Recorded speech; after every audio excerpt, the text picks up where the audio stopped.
En la jornada de este lunes, el gobierno anunció que van a respaldar el proyecto de resolución para declarar feriado el 16 de septiembre.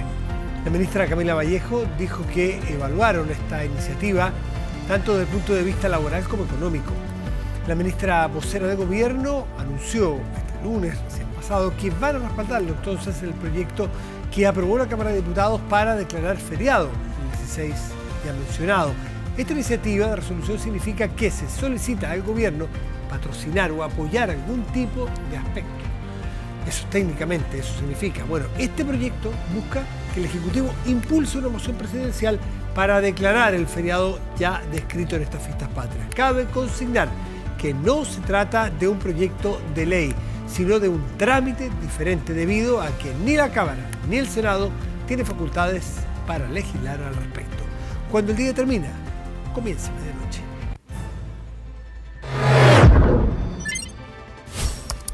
Medianoche. Y estamos con el presidente de la Democracia Cristiana, Felipe Del Pin. Felipe, buenas noches, gracias por estar aquí. Buenas noches, Matías, muchas gracias. Muy bienvenido. Un segundito antes de entrar en los temas de la ADC, sí. En fin, ¿cómo se ve desde una municipalidad de una posibilidad de un feriado, de unas fiestas patrias, cómo están planificadas? ¿Cuál es la mirada? Yo pienso, sí, pues. Yo creo que nosotros los chilenos somos una sociedad que trabaja bastante, ¿no? Y somos, siempre hemos estado, somos un pueblo trabajador. Y la verdad que cuando se discute algún proyecto, esto de un feriado, se plantea, no, es que baja la producción. Desde mi mirada como humanista cristiano se ve al hombre, a la mujer, ¿no es cierto?, a la persona humana como un agente productor. Yo creo que no solamente debemos trabajar, también hay que tener estos espacios para la familia, para descansar, para compartir. Por eso es súper interesante, ¿no?, de tener un día más. Esto no es todos los años, ni lo hacemos todas las fiestas, sino tener un tiempo para poder compartir con la familia, con los amigos, siempre en buena onda, con harto cuidado, ¿no es cierto? Además, en un periodo que lo hemos pasado mal, la pandemia sigue estando, ha habido mucho dolor, hay pobreza en la gente, hay mucha necesidad, y tener estos espacios de relajación, de relajamiento, yo creo que nos hace bien como país. Así que desde la comuna de La Granja lo vemos muy positivo. La Granja apoya el feriado. La Granja apoya el 16 de septiembre, feriado. Felipe Del Pin, dirigir la ADC tiene sus complejidades, lo dice la historia, lo dice la actualidad, y el que no lo sepa quizás no conoce la historia política chilena. Pero no sé si hemos visto en la historia, cuando nos tendría que decir, un titular de un medio que diga que en la ADC hay guerra civil.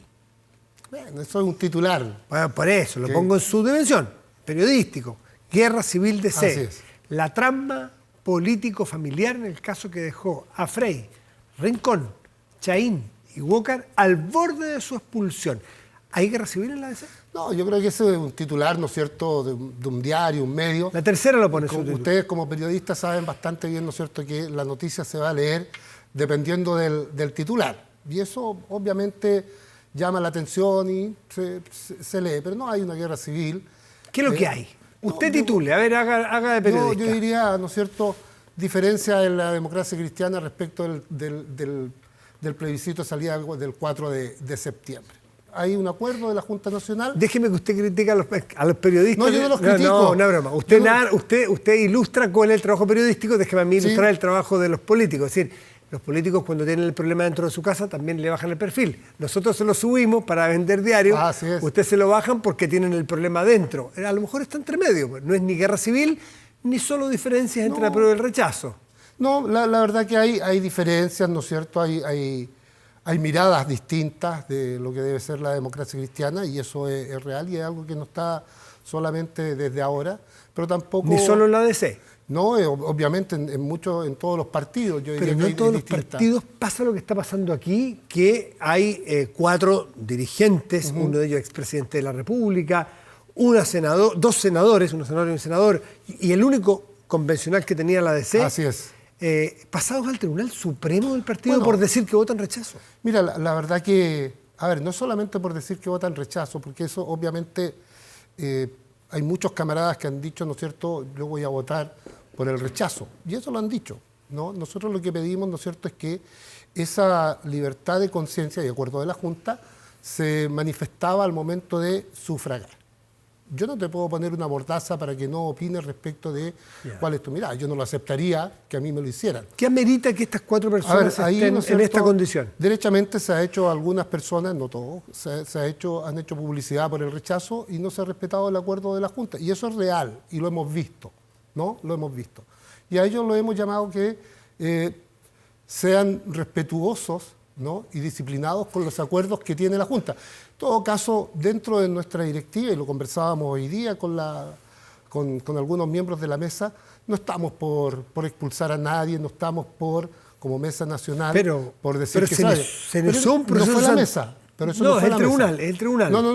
No, nosotros no pasamos a nadie al Tribunal Supremo. Nosotros no le entregamos antecedentes al Tribunal Supremo como mesa nacional. Fueron 2 camaradas, sí, ¿ya?, que están en su derecho, ¿no? Sí, sí. Y el tribunal acogió esa... Y se declaró admisible. Así es, esa reclamación. ¿No es cierto? ¿Usted es partidario de que se haya pasado al Tribunal Supremo?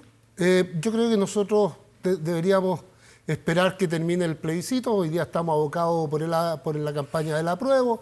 Nuestros camaradas están entusiasmados, estamos organizando los comandos a nivel nacional. Nosotros entramos tarde en todos estos procesos, ¿ya? Y por lo tanto, ese es hoy día lo que debe convocar a la democracia cristiana. Después, obviamente, después del 4 de septiembre, son otros días, son otros momentos, y ahí... Leo entonces que usted no era partidario de que estos... No. De que se les pasara al Tribunal Supremo, ni que sean expulsados. No, obviamente, menos al presidente Frey que al expresidente, que lo que hizo es leer una declaración. Yo entiendo ¿Quién de los 4, usted dice algunos han hecho publicidad, cuál es el mayor error, pecado, falla de Frei Ruiz-Tagle? No, yo no, la verdad que no lo he visto hasta este momento. Ya. Él firmó una carta diciendo, ¿no es cierto?, pidió libertad de acción. Después, ¿no es cierto?, él lee un comunicado donde él plantea, ¿no es cierto?, que está por el rechazo. Y los otros 3, ahí, Rincón, Chaín y Walker, ¿qué han hecho? ¿Han ido más allá? Yo creo que hay algunos de ellos que sí han ido mucho más allá, han hecho arengas, ¿no es cierto?, y hay videos de eso. Y obviamente que nosotros no lo compartimos. Yo lo he visto en videos. Sí, a Jimena Rincón también, y ha estado ahí y es un hecho objetivo. Pero más allá de eso... ¿Eso no es libertad de expresión? A ver, hay un acuerdo de un partido. Y los partidos, ¿no es cierto?, tú entras a un partido en forma voluntaria y cuando ingresas a un partido te comprometes a respetar las normas, los reglamentos, los estatutos de ese partido. Y el Estatuto de la Democracia Cristiana establece que los acuerdos se adoptan, este tipo de acuerdos, ¿no es cierto?, en una Junta Nacional. La Junta Nacional fue abrumadora, cerca de un 65% dice, mira, la democracia cristiana está con el apruebo. Y por lo tanto... Lo que pedimos, ¿no es cierto?, es que todos los camaradas respeten ese acuerdo de la Junta, porque primero fue democrático, fue informado, una Junta legitimada, y luego había que acatar eso. Ahora, más allá de estos camaradas y otros que están por el rechazo, lo que aquí tiene que hacer la democracia cristiana, sus bases, sus comunales, es salir a la calle, hacer campaña por el apruebo. Yo soy un convencido que va a ganar el apruebo, ¿no? Yo creo que en la medida en que ya no tenemos a los constituyentes en la palestra, ¿no?, discutiendo, vamos a discutir del texto. Y el texto es muy interesante principalmente para aquellos sectores postergados de nuestro país, para aquellos sectores que han vivido, ¿no es cierto?, en la pobreza, como en las comunas de La Granja, La Pintana, San Ramón y tantas otras a lo largo de todo el país. Felipe del Pin, se hace un tema en esta trama familiar, dice, político familiar, la parte política está bien clara, en lo familiar porque uno de los 4 miembros del Tribunal Supremo que está a favor de esta denuncia, que ha acogido la denuncia en contra de estos 4 militantes, es yerno de Carmen Frey. ¿Eso es efectivo? ¿Debiese esa persona inhabilitarse porque hay una postura al respecto? ¿Por quién es Carmen Frey? Bueno, uno no puede negar el hecho, ¿no es cierto?, de que hay ahí un parentesco, y esto ha sucedido y no solamente ahora, pero el Tribunal Supremo tiene sus formas de funcionar, es autónomo respecto de lo que hace, de las decisiones que toma, y es como tú me preguntas, Matías, Es como si le preguntara al presidente de la República que le dijera al presidente de la Corte Suprema que alguien tiene que inhabilitarse. Nosotros no podemos pedir eso. A mí me dicen, mire, mándale una carta al Tribunal Supremo y donde se establezca, ¿no es cierto?, que esto se pueda suspender. ¿Le parece que queda bien? Eso no puede corresponder. No puede, pero ¿qué le parece a usted? ¿Le queda bien? ¿Cuál es el juicio yo político creo que en cualquier situación, cuando uno tiene, no sé, parentesco, ¿no es cierto?, o se dan estas situaciones así, yo creo que obviamente uno debe inhabilitarse. O sea, si yo, alcalde, voy a tomar una decisión y está involucrado... Ha hecho un punto clarísimo.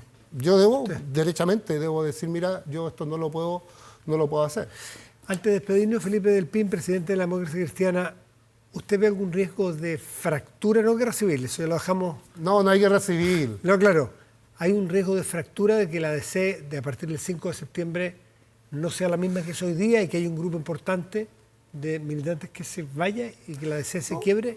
Mira, nosotros, la verdad que esperamos que después del 5 de septiembre, o el 4 de septiembre, el partido tenga una propuesta por el apruebo y si gana el rechazo, que también tengamos una propuesta. Nosotros esperamos, ¿no es cierto?, ganar con el apruebo y poder decir, mira, aquí hay elementos o artículos de esta Constitución que no nos parecen y que debemos mejorar o que son posibles de mejorar, de corregir, de perfeccionar. Y si gana el rechazo, la verdad que yo creo que vamos a estar en una situación bien complicada porque no le creemos a la derecha. Va a quedar todo el cerrojo en manos de la derecha, así sean los 4 séptimos que se aprueban en la Cámara de Diputados, se rebajen los quórums.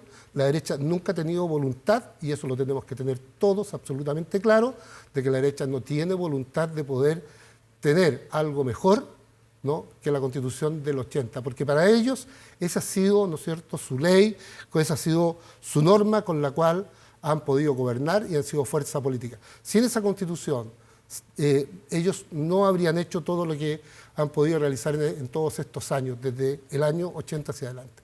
Esperamos que, bueno, tener una propuesta y poder mejorar. Ahora, los dos gobiernos de su partido gobernaron y con gobiernos bastante exitosos, claro. El Frey bajo este régimen constitucional. Así es, pero no era lo que ¿Usted queríamos. de los demócratas cristianos que defiende los 30 años o que no le gustan los 30 años? Yo siempre voy a defender a los 30 años, Matías, porque cuando tú vives en las poblaciones, cuando vives en las comunas periféricas, ¿no es cierto?, tú viste los cambios que existieron en nuestros territorios. Yo lo veo, lo conocí, lo conocemos todos. Que faltaron cosas, nos faltó fuerza, obviamente que nos faltó fuerza. Nos faltó fuerza para haber establecido, ¿no es cierto?, un royalty minero mucho más alto, de tal manera que pudiéramos traer recursos al Estado y poder invertir, hacer más programas sociales, construcción de vivienda, ¿no? Se avanzó en la salud, pero nos faltó. Las pensiones fue una tremenda deuda. Y lo otro, ¿sabes qué?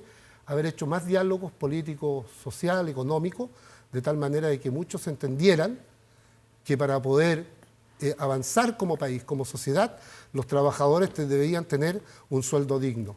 Y eso yo creo que nos faltó. Y eso es lo que hay que mirar hacia adelante. Yo defiendo los 30 años, sin lugar a dudas. Gracias. Pero creo que hay cosas que nos quedaron atrás y pendientes. Faltó coraje. Felipe del Pin, presidente de la Democracia Cristiana, muchas gracias por estar aquí esta noche. Muchas gracias, que le vaya muy bien. Buenas noches. Pausa y volvemos, esperemos. Si disfrutas Estamos de vuelta y de inmediato revisamos las informaciones más destacadas del día con David Maldonado. Muchas gracias, Matías. Vamos con las noticias. Una idea que está a punto de convertirse en realidad para la alegría de muchos. El gobierno finalmente anunció que enviará un proyecto para que el próximo 16 de septiembre sea feriado, extendiendo a 4 días las fiestas patrias de este año. ¿Cómo fue la acogida, la medida? Miren. Presidente, ¿habrá feriado el 16 de septiembre, no? Pregunta ciudadana con olor a chicha y empanada, porque este año las fiestas patrias, según el calendario, contemplan por ahora el sábado 17, el domingo 18 y el lunes 19 de septiembre. Una duda que resuena hace casi una semana. Se vienen cositas, Frase que de inmediato trajo acordes cuequeros, los que se escucharon en la vocería, porque el baile para el gobierno debería extenderse un día más en las próximas fiestas patrias. Sí vamos a respaldar el 16 de septiembre como feriado. Prontamente vamos a ingresar el proyecto. Consideramos que es una iniciativa que cuenta no solamente con el respaldo del Congreso, sino que también con la ciudadanía. Feliz está la gente al saber que su voz la escuchó su presidente. Celebración del autor del proyecto de resolución que fue aprobado la semana pasada en el Congreso con 108 votos de respaldo que, sin ser vinculante, se convirtió en la base de la decisión que hoy genera debate ciudadano. Lo ideal sería el 16, porque así la gente aprovecha de salir, de relajarse. Lo que le hace falta a Chile es más trabajo, no menos trabajo. Sería bueno para la gente porque podría disfrutar un día más de vacaciones. Disfrutar en familia, distraernos un rato, compartir. Mientras más día haya, más se negocia, más se trabaja. Ya. Para mí no me sirve. Me gustaría que fuera irrenunciable, pero igual los feriados que son así, uno le pagan un poquito más, entonces conviene. ¿Será irrenunciable o no? Pregunta que solo tendrá respuesta cuando el proyecto que ahora promoverá el gobierno ingrese al Poder Legislativo. Un anuncio que llega a 53 días de la esperada fecha. Cambio que solo se verá reflejado en el calendario si es que el Congreso aprueba la iniciativa. Ojalá que ingresen pronto ese proyecto de ley y le vamos a dar la prioridad y la celeridad que requiere.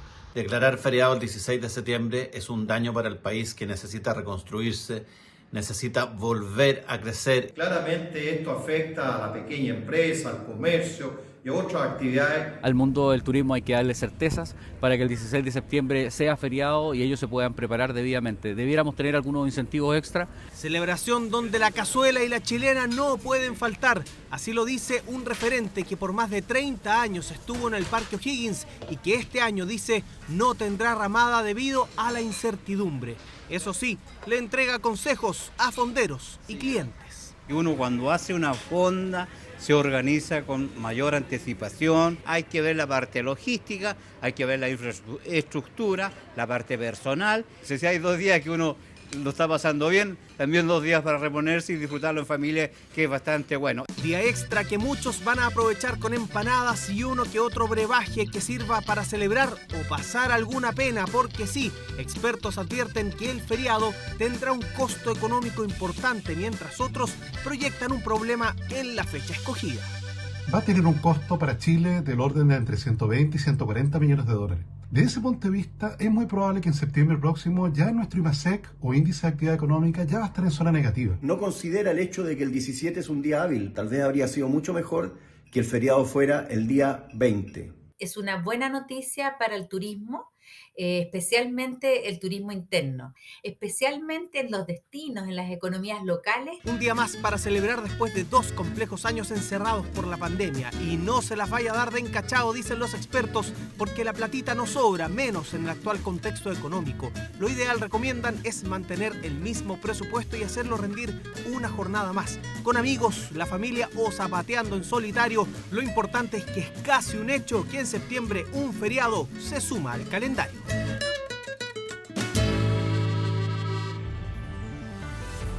Cambiamos de tema. Si se impone el apruebo, ¿cuándo se debe analizar los eventuales cambios a la propuesta constitucional? La idea divide el oficialismo, que enfrenta a los que creen que todo debe ocurrir después de la elección, y entre los que aseguran que los compromisos de cambio deben pactarse hoy. El presidente Gabriel Boric también marcó su preferencia. Esta es la chapita de la prueba para que la vean. Aquí. Chapitas que dicen apruebo pero sin apellido, el que algunos quieren darle con miras al 4 de septiembre. Aprobar para reformar o mejorar es la idea que ciertos personeros al interior del oficialismo quieren impulsar mediante un acuerdo. Idea que genera cierto consenso, no así el momento para hacerlo. Y ese es el debate que hoy divide y que enfrenta a quienes aseguran que cualquier conversación se debe realizar tras la elección y los que pretenden que el compromiso de cambios concretos se haga a la brevedad. Tomemos esos elementos de duda, acordemos que serán modificados después del triunfo del apruebo. De esa forma aseguraremos un buen resultado. Así, miembros del socialismo democrático instan a que cambios en el sistema político o el devolverle el nombre al Poder Judicial se comiencen a conversar desde ahora. El propio presidente Boric entregó su parecer. Tenemos acuerdo en todo el sector, todos quienes apoyan al gobierno, de que es posible mejorar. Como dijo la expresidenta, no es perfecta, más cerca es lo que yo simplemente soñé, pero todo es perfectible y vamos a llevar adelante ese proceso después del plebiscito. Integrantes del socialismo democrático se reunieron en la sede del PS para avanzar en una posible propuesta de documento que contenga todos los compromisos de cambio que impulsarían de ganar el apruebo, tema abordado este lunes también en el comité político. Esa es una discusión que estamos dando dentro de los partidos políticos. El Partido Socialista no tiene una definición tomada y vamos a tener que hacer reformas muy probablemente y por lo tanto es un espacio que hay que ir conversando. Hay que mejorar lo que hay que mejorar. ¿Cuál es el momento? ¿Cuáles son esas mejoras? Es algo de lo cual los partidos políticos tienen que ponerse de acuerdo. Pese a que en el oficialismo concuerdan en la necesidad de hacerle modificaciones al texto constituyente, en Apruebo Dignidad no todos comparten los tiempos en los que se presenta esta idea de propuesta de cambios. Discusión dicen que debiera darse después del plebiscito. No nos parece que es el momento de llevar adelante esa discusión, porque nos quita fuerza, sencillamente para el apruebo. ¿Sería post plebiscito? Yo creo que post. Tengo algunos mínimos que no hay que cambiar de esta Constitución. A mí me parece que los pisos generales, por ejemplo, de democracia más participativa son fundamentales, la paridad es fundamental, la existencia de una posibilidad de autonomía territorial indígena que tenemos que ir dibujando en las leyes complementarias, para mí son fundamentales. La prioridad hoy día es trabajar por el triunfo del apruebo. El socialismo democrático espera reunirse nuevamente la próxima semana para poner sobre la mesa las opciones de propuesta de cambio a la Constitución, de ganar el apruebo el próximo 4 de septiembre. Y seguimos en la misma línea. Una de las novedades en la propuesta de nueva Constitución es el capítulo de participación democrática. Aquí se consagran algunos mecanismos de democracia directa que en caso de que gane el apruebo, la ciudadanía podría, por ejemplo, impulsar proyectos de ley. Si pudiera presentar un proyecto de ley al Congreso, ¿cuál sería? Si tuvieras que presentar un proyecto de ley al Congreso, ¿cuál sería? Para la comunidad LGBT. Sacar a todos los políticos. Lo que tiene que ver con el adulto mayor. El maltrato animal ya ha sido presentado, pero presentaría algo más riguroso. Sería con respecto a la corrupción. Que las sanciones fueran más fuertes. Sobre salud. Creo que en el ámbito de la educación, acerca de la educación. Aborto legal y seguro en todas sus causas para todas las mujeres. Si tuviera que presentar un proyecto de ley al Congreso. Sí, porque de esto trata la llamada Iniciativa Popular de Ley. Un mecanismo de democracia directa con el que usted podría presentar un proyecto que eventualmente se podría convertir en ley de la República. ¿Cómo? Su idea o iniciativa necesitaría del apoyo de al menos un 3% del último padrón electoral para ser presentada al Congreso, el equivalente a 500.000 personas aproximadas. Un grupo de ciudadanos se junta firmas y se presentan al Congreso iniciativas populares de leyes que el Congreso tiene que discutir. Lo que pasa es que aquí hay que tener cuidado con la regulación que se haga por parte del Servicio Electoral, porque el Servicio Electoral no podría constituirse en un segundo legislador que termine a lo mejor aminorando, menoscabando o regulando esta iniciativa de manera que la haga imposible. Otro mecanismo con iniciativa ciudadana es la derogación de ley, es decir, las personas podrían iniciar el camino para eliminar una ley vigente. Si se aprueba el texto, al igual que la iniciativa popular de ley, se necesitaría un mínimo de firmas, un 5% del último padrón electoral, es decir, alrededor de 750.000 personas. Si tuvieras que eliminar una ley ya vigente, ¿cuál sería? Esta es que los militares están en esa cárcel que parece como una casa. La ley que le pagan a los presidentes. No sabría responder esa. Chuta, difícil, es tanta. La ley de pesca, por ejemplo, eliminar una. Eso es difícil, no lo he pensado. Esto a mí me suena bastante novedoso. No es lo usual, porque usualmente eso se deja a los órganos, al propio legislativo, o también se deja la interpretación de los órganos como el Tribunal Constitucional o las Cortes Supremas que hacen control de constitucionalidad de las leyes. El caso de Chile es uno de los casos en donde menos tipo de activismo en términos de la democracia directa surge. Hay ejemplos en donde se junta la firma, se activa el referéndum y finalmente se rechaza la propuesta de revocatoria. Pero atención, solo se podría solicitar la derogación de una ley que haya sido promulgada tras la entrada en vigencia de la eventual nueva Constitución.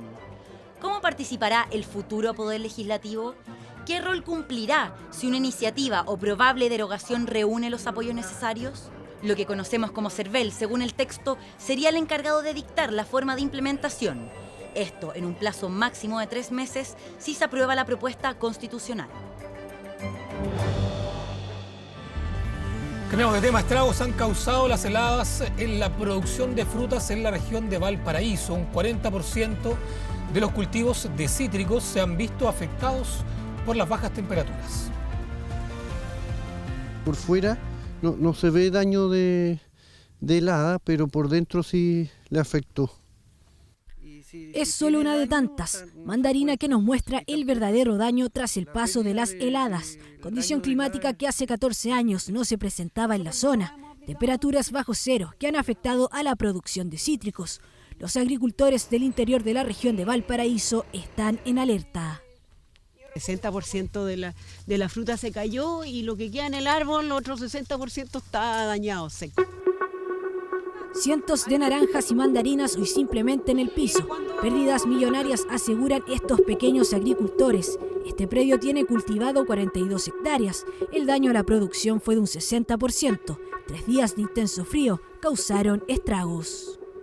15 años atrás se vio una helada como esta y vamos a tener que evaluar si ponemos herramientas como los ventiladores para control de helada. De la mitad que quedó en el árbol, va a haber que botar la mitad de la otra fruta porque está con daño de helada. Compleja realidad para las comunas de Quillota y Limache, sectores más expuestos a este fenómeno. Se calcula que el porcentaje de pérdida en hortalizas y naranjas es de un 40%, complejo escenario que no se registraba desde el 2007. El intenso frío generó, por ejemplo, que el 40% de la producción de paltas se perdiera, así como el 70% de las cosechas de frutos cítricos. Delicado panorama que se prevé traer alza en los precios de ferias y terminales hortofrutícolas. La próxima semana puede que esté a 2.000 pesos la malla, a lo mejor en diciembre va a estar a 20.000 la malla. La chilena normalmente siempre está a 500 pesos. Como cuesta encontrar el producto, a 800. Impacto económico que se podrá evaluar al final de la temporada y que responde al ingreso de una masa polar con temperaturas de entre 0,6 y 1,5 grados bajo cero. Estas masas de aire que han sido mucho más intensas que lo normal han estado afectando no solamente al Valle Central, sino que también a Valparaíso Interior. Valparaíso no está contemplada entre las regiones donde hace algunos días se declaró emergencia por nevadas y heladas. Respecto a las ayudas del Estado que ha dispuesto, no las conocemos, no sabemos cuál es su cuantía. Desde el Ministerio de Agricultura aseguran que en terreno se está monitoreando la situación de los pequeños agricultores afectados. INDAP en terreno están haciendo un catastro y ya en el caso de Quillota se está viendo opciones en algunos casos de reposición para la próxima temporada. Masa de aire más intensa que de lo normal, que afecta a las frutas más sensibles como los cítricos. Heladas que los próximos días podrían ir acompañadas de nuevas alzas de precios.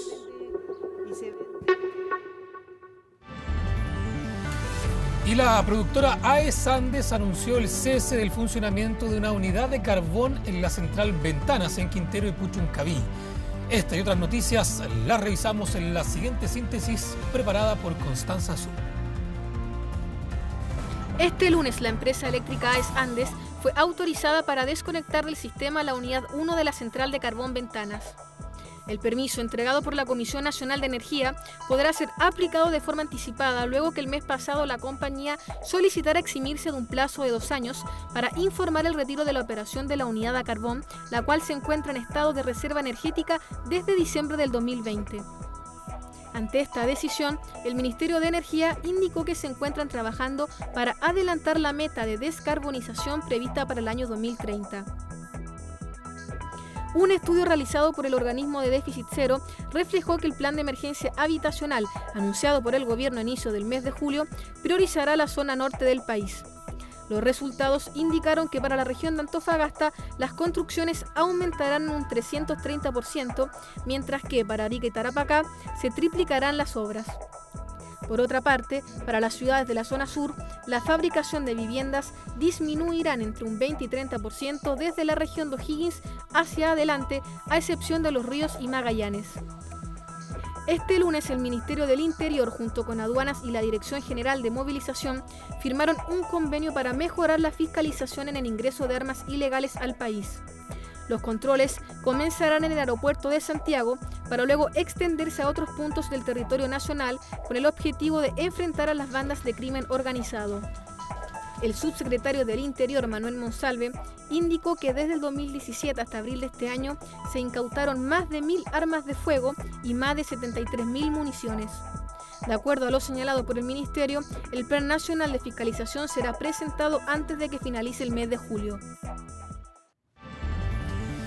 Vamos de inmediato con las noticias policiales. Ya tomamos contacto con Carlos Goy desde las calles de la capital. ¿Cómo estás, Carlos?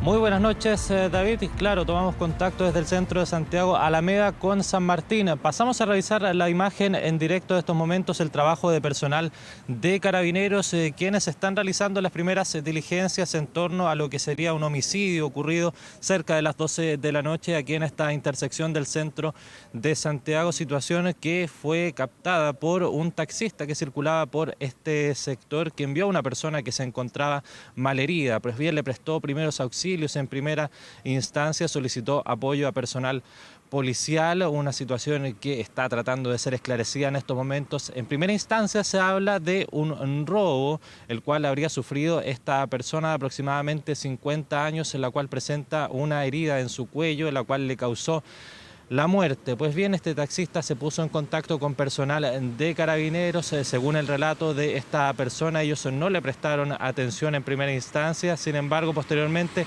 llamó a una radio para poder efectuar claramente la denuncia de lo que estaba ocurriendo en estos momentos cuando esta persona fallece en este lugar. Situación que va a ser indagada por la policía de investigaciones. Hay algunos testigos aquí que mencionan de que efectivamente esta persona podría haber sido víctima de algún tipo de robo. Él caminó varias cuadras hasta llegar, hasta desvanecerse en este punto del centro de Santiago, en específico la intersección de la Alameda con San Martín. Nosotros conversamos con estas personas, estos testigos, y también con el taxista, quienes nos cuentan primeros antecedentes respecto a esta situación que está en pleno desarrollo aquí en el centro de Santiago. Escuchemos esas declaraciones. Cuando yo vi esa poza de sangre, yo venía arrastrando la sangre para acá, gota a gota que el hombre venía botando. Porque a mi señora yo le dije caminemos para allá porque a lo mejor hay un hombre que a lo mejor necesita alguna ayuda. Y yo pregunté qué le pasó, nada, que esto, otro. Yo pensaba que entre mí a lo mejor le han reventado la boca o no sé, pero nunca pensé que era una puñalada. Venía manejando hacia el terminal de bus acá y veo al caballero que estaba en el suelo y pasé de largo. Y de allá, de casi al llegar al semáforo, pegué la llantada, como se dice, y me tiré marcha atrás y me vine aquí a socorrer al caballero. Lo moví, le dije que me hablara y lo levanto un poco y veo que ya el caballero tenía mucha sangre por debajo. No había nada más que hacer y trató de hablarme, pero no, porque el corte lo tiene justo en la manzana, lo cortaron. Ahí estaban esas declaraciones y mientras vamos a revisar otras informaciones policiales también que han ocurrido durante el transcurso de la tarde y continuamos en el centro de Santiago, ahora en específico el barrio de Lastarria, donde en horas de la tarde se originaron algunos disturbios, estos y videos captados tanto por los comerciantes de este sector como también transeúntes, quienes divisaron a un grupo de personas, las cuales comenzaron a causar destrozos en las terrazas de dos locales del barrio Lastarria, todo esto en pleno momento que se gestaba la atención de público cerca de las 20 horas de este lunes. Pues bien, este grupo de personas comenzó a romper platos, vasos, lanzaron también algunas sillas y botaron los toldos, todo esto también cuando se encontraban estas personas siendo atendidas en estas terrazas ahí del barrio Lastarria. Hay un antecedente, eso sí, que hay que dar en cuenta, que hubo una manifestación cerca de las 18 horas, la cual fue convocada todo esto en el exterior de la Biblioteca Nacional para solicitar la libertad de Mónica y Francisco, todo esto a 2 años de su encarcelamiento, detenidos por envío y colocación de artefactos explosivos, todo esto el año 2019 y en el año 2020. Pues bien, estos manifestantes llegaron y causaron estos destrozos en las terrazas del barrio Lastarria, situación que evidentemente causó ahí el enojo de los comerciantes de este sector, quienes están aburridos, ya cansados de las constantes situaciones de delincuencia que se están gestando, sobre todo posterior a las manifestaciones que se gestan en el centro de Santiago. Tenemos algunas declaraciones, las vamos a escuchar ahora. Eran unos escolares, eran puros niños chicos y empezaron a hacer tirar todas las terrazas, nos quebraron el trago que estábamos ahí y quedó allá embarrada y empiezan a hacer tirar todo. Y los únicos que pudieron repeler en aquel rato fueron justamente la gente que viene a exhibir acá, que son comercios que muchos odian por no tener permiso, pero son las personas que defienden el barrio. ¿Usted está de primera ahí? ¿Usted está bien, bien? Dale, Starbucks ese que está allá abajo.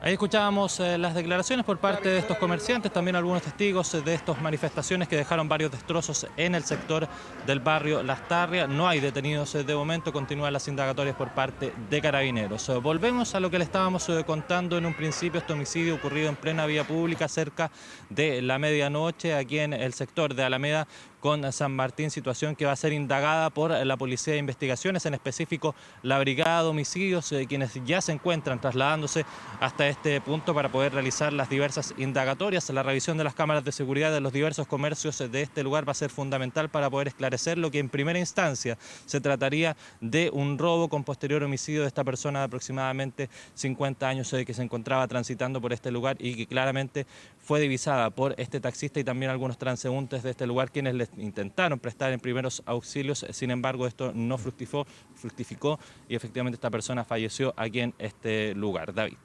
Esperemos que pronto la policía encuentre al autor de este lamentable crimen. Muchas gracias, Carlos. Con BCI, hoy puede ser diferente, porque sabemos que necesitas algo mucho mejor para ti, para hoy y para el futuro de todos. ¿Te sumas? BCI hoy puede ser diferente.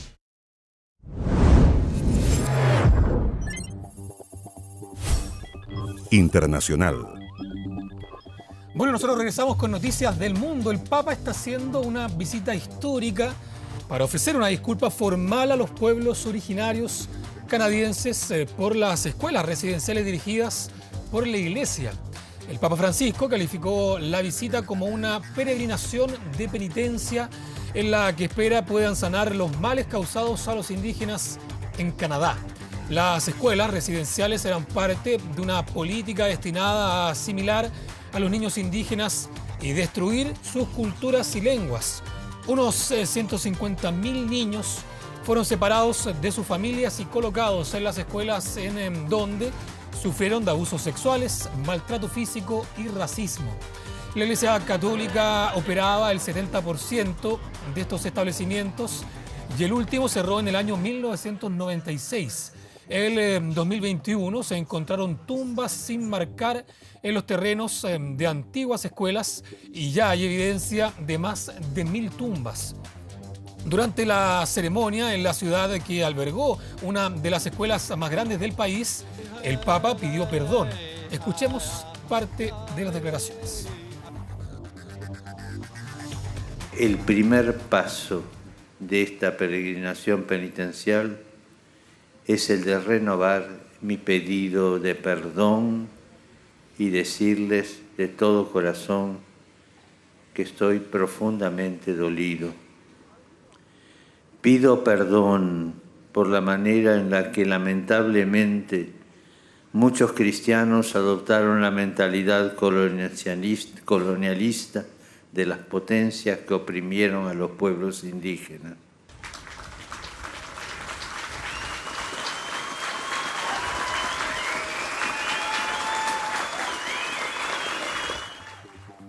Y ya se han registrado al menos 21 fallecidos debido a las inundaciones en Irán. Bueno, ahí pueden ver en imágenes cómo los vehículos se mueven tratando de escapar de la corriente del agua de estas inundaciones. En la provincia de Fars, al sur del país, es la que se ha visto más afectada por las fuertes lluvias, especialmente la ciudad de Stahban. El gobernador de la provincia dijo que varias personas que visitaban un río de la ciudad quedaron atrapadas por el aumento del nivel del agua.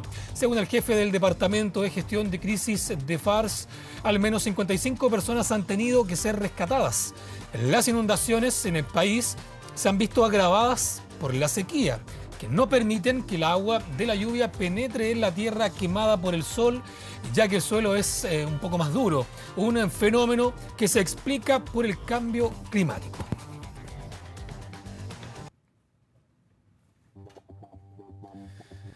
Bueno, nosotros dejamos hasta aquí este bloque informativo. Volvemos contigo, Matías.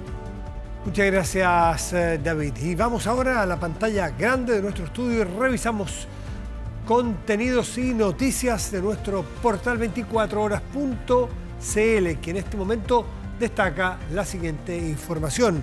Un peligroso negocio, recetas para adelgazar. Hemos escuchado muchas veces de esto y los peligros que tiene. Bueno, en Crónicas del Domingo se presentó una investigación periodística que habla de la real magnitud que puede tener un peligro como este. 24horas.cl.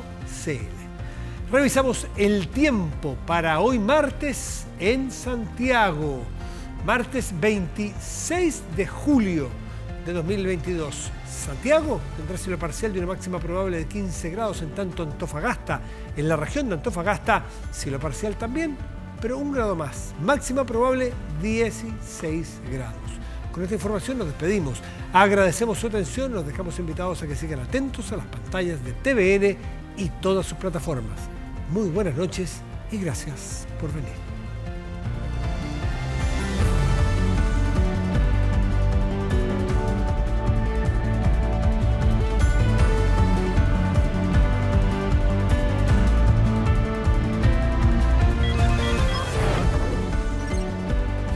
Medianoche.